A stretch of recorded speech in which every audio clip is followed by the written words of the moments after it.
Vidéo sur la vérité. Grand concept philosophique, vague, vaste, et je vais essayer d'apporter peut-être une approche un petit peu plus concrète, un peu plus quotidienne, et puis une approche spirituelle aussi. Alors la vérité c'est quoi? Est-ce que c'est quelque chose d'objectif à laquelle on peut tous prétendre? Ou c'est quelque chose finalement d'assez personnel, donc d'assez subjectif, quelque chose finalement sur lequel on va pas forcément se retrouver? Mais en fait, ça va dépendre surtout de ce sur quoi on se base pour dire que c'est la vérité. Et là, on n'est pas tous pareils. Il y en a, ils se basent sur leur croyance pour dire qu'une chose est vraie. Il y en a, ils se basent sur leur expérience, mais on n'a pas tous la même expérience. Il y en a, ils se basent sur leur connaissance. Déjà, c'est un petit peu plus objectif si les connaissances sont valides. Et puis, il y en a d'autres qui se basent donc sur les faits. Et a priori, on peut tous se mettre d'accord que une vérité basée sur les faits, a priori, c'est une vraie vérité, une vérité objective, une bonne vérité. Mais très souvent, ce qu'on remarque sur pas mal de sujets, par exemple, ça se passe dans les études scientifiques, et ça se remarque aussi dans des approches politiques, c'est que parfois on trouve des faits, on trouve des phénomènes qui sont vérifiables, et qui donc apportent une certaine vérité, mais derrière on en trouve d'autres qui viennent finalement réfuter ou remettre en question les premiers résultats. Et donc on se dit bon bah voilà, maintenant on a trouvé la bonne vérité. Maintenant on s'était trompé avant, et avant on pensait que ça c'était vrai, et puis maintenant maintenant on est sûr que c'est bon. Mais souvent le cycle s'arrête pas forcément. Et donc ce qu'on pense être vrai aujourd'hui, c'est pas forcément ce qu'on pensera être vrai demain. Donc déjà une approche finalement un petit peu humble sur la vérité, c'est est-ce que vous pensez que vous l'avez parce que c'est ce que vous avez cru toute votre vie, c'est l'expérience de toute votre vie, ou c'est ce que vous avez étudié toute votre vie?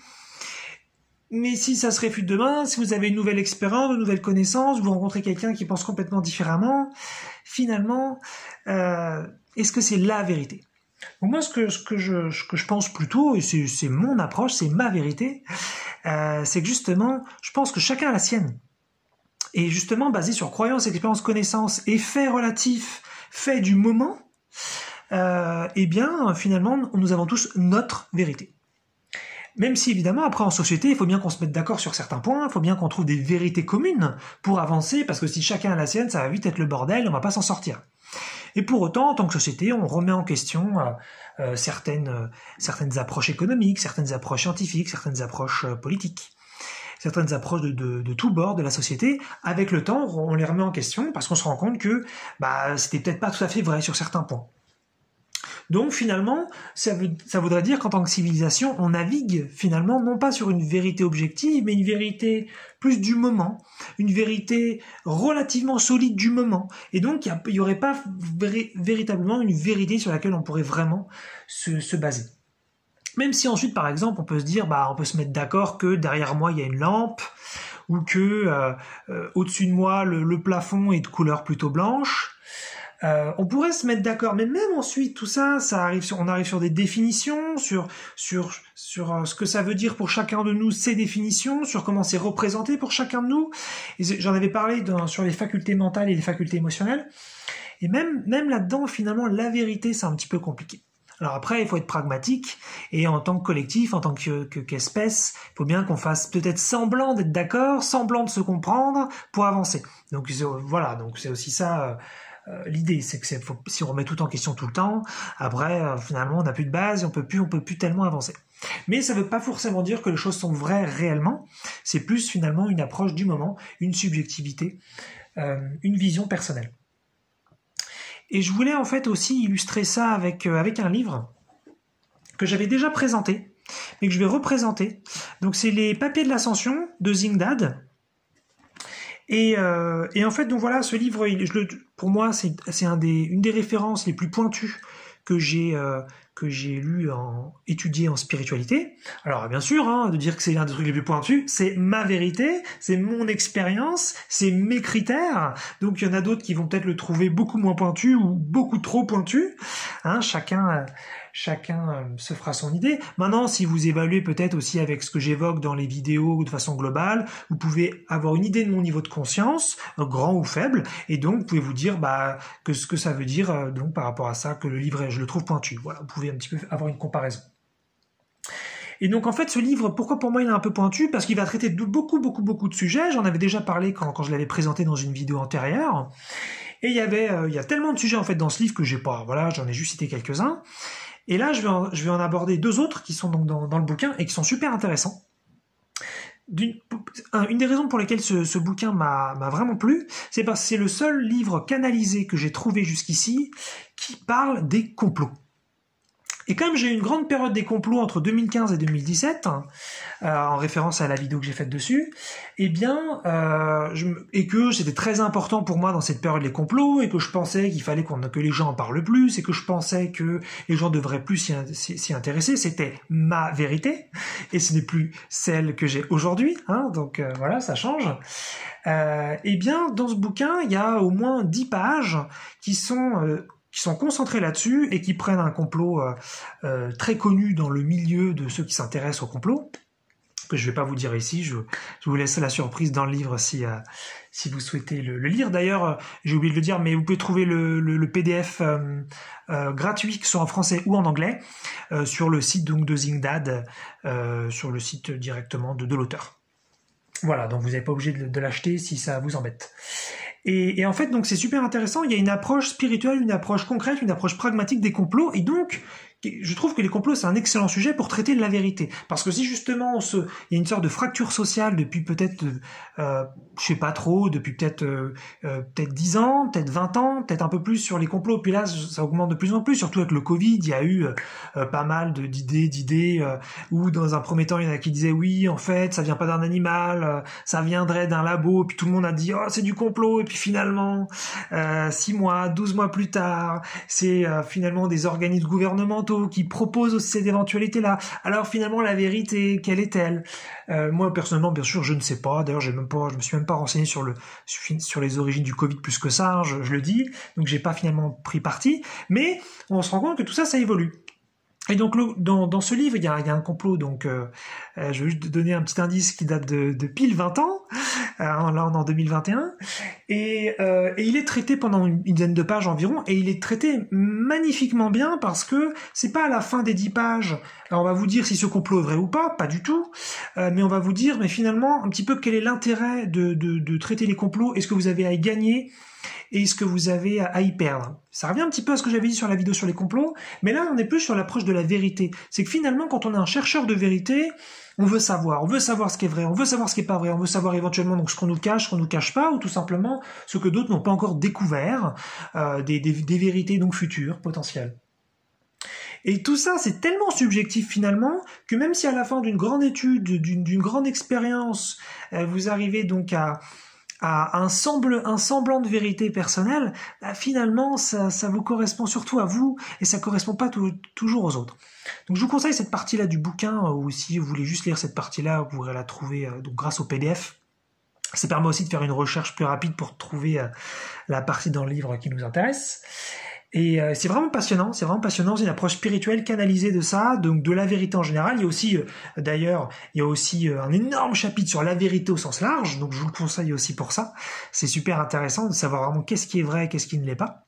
Et puis je vais prendre un autre exemple qui vient du livre sur donc la vérité, et ça c'est super intéressant aussi. C'est la question de la légitimité personnelle. En fait, ce que j'ai découvert aussi avec ce livre, ce qui se passe, c'est que là, aujourd'hui, ce livre, c'est normalement, sauf si ça a changé, c'est là le livre que je vous ai présenté. Ici, on peut voir que c'est la 3e édition. Et bon, moi, je dis donc voilà, j'ai lu la 3e édition, je me fichais de savoir qu'il y avait des éditions avant. Mais il y a un passage important dans le livre qui parle de la 3e édition et qui explique que les versions d'avant, n'ont rien à voir, sur un point, n'ont rien à voir sur peut-être un chapitre important. Et en fait, ce qui se passe, c'est que l'auteur, il a canalisé des choses par rapport à la fin du monde de 2012. Donc ça veut dire qu'on est sur une édition qui est pré-2012. Alors à vérifier dans le livre, mais c'est quelque chose normalement de cette date-là. Et en fait, il se rend compte qu'il s'est planté. Il s'est planté sur ce qu'il avait prédit, parce qu'en fait, il avait un petit peu fait une prophétie dans les éditions d'avant. Et il était sûr de lui, il était sûr que c'était vrai, il avait canalisé quelque chose qui pour lui était une évidence, et 2012 est arrivé, et finalement, les choses ne se sont pas produites comme il les avait annoncées dans le livre, non pas qu'il voulait forcément se nommer prophète, mais simplement il avait canalisé de l'information qui pour lui était vraie, et donc il voulait tout simplement la partager avec bienveillance. Et donc dans cette 3e édition, il parle de ça, et il explique que il s'est planté, et que justement, comment ça se fait qu'il s'est planté? Et ça, justement, c'est ça la vérité interne, la vérité subjective, c'est que les informations que vous allez canaliser, donc soit pour écrire un livre à travers une entité, ou soit celles que là, je canalise tout de suite en parlant et que je vous transmets dans cette vidéo, eh bien, c'est aussi une vérité subjective, c'est aussi quelque chose qui vient de moi. Donc, est-ce que ce que je vous dis c'est vrai ou pas? Ça vient, c'est à vous de le décider. Moi, ce que je dis là, c'est vrai pour moi, mais c'est vrai pour moi maintenant, au moment où je fais la vidéo. Ce sera pas forcément vrai dans 5 minutes ou dans 5 ans. Donc c'est ça en fait l'idée. Et pourquoi j'ai employé le mot légitimité un peu avant, c'est parce que dans le livre il dit quelque chose de très intéressant aussi sur ça. Il explique Zingdad, l'auteur, que il y a je sais plus, il y a peut-être 10-15 ans, quand il a fait ses premières canalisations, donc là c'est pas le livre, eh bien il canalisait beaucoup autour du bien et du mal. C'était quelqu'un d'assez religieux qui croyait beaucoup dans le bien et le mal, ce qui est tout à fait légitime. Et donc il canalisait des entités qui parlaient de ça et qui lui donnaient des choses profondes et super intéressantes sur le bien et le mal. Et donc il était fier, il pouvait partager quelque chose de beau qui lui correspondait. Et puis plus tard il a évolué, il s'est rendu compte avec sa nouvelle vérité personnelle que le bien et le mal, c'était quelque chose finalement qui avait plus beaucoup de sens pour lui. Et il s'est mis à canaliser complètement autre chose, et ça l'a un petit peu bouleversé, c'est-à-dire que les entités maintenant qu'il recevait, qui lui donnaient de l'information, lui parlaient de façon autre qu'avec le bien et le mal. Et donc ça veut dire que ce qu'on canalise, que ce soit moi maintenant dans cette vidéo, ou de façon plus professionnelle, plus sérieuse, plus efficace avec une entité, ou avec une âme, ou avec un guide, eh bien c'est basé sur notre vérité du moment, les croyances qu'on a de maintenant, et notre légitimité. Et ça veut dire quoi? Ça veut dire que si on se sent pas légitime à des choses merveilleuses, à un bonheur inconditionnel, à des capacités psychiques, des capacités internes très puissantes, de très belles relations, un amour inconditionnel, une merveilleuse santé, eh bien nous n'allons pas canaliser des entités, des guides, des âmes, des êtres, des maîtres qui vont nous donner de l'information là-dessus. Ils vont nous donner toujours des informations un peu qui seront autour de ça, un petit peu périphériques, un petit peu subjectives, qui seront peut-être très intéressantes et même utiles, mais ils ne nous donneront pas l'information précise. Et c'est ça en fait que j'ai compris il y a pas longtemps, c'est que toutes ces références finalement spirituelles et canalisées qui semblent venir d'une conscience énorme et être porteuses de grandes vérités, elles dépendent de la légitimité de celui qui canalise. Plus vous êtes légitime, plus vous serez capable de canaliser des choses puissantes et très conscientes. Et donc, pas plus vraies, mais autant vraies, différemment vraies. Voilà. Donc, toute une vérité finalement subjective, toute une vérité personnelle, même si finalement on peut se mettre peut-être d'accord sur des faits, mais comme en tant que société, on remet en question pas mal de faits, pas mal de trouvailles du passé, finalement, pas toujours évident d'avoir une vérité objective.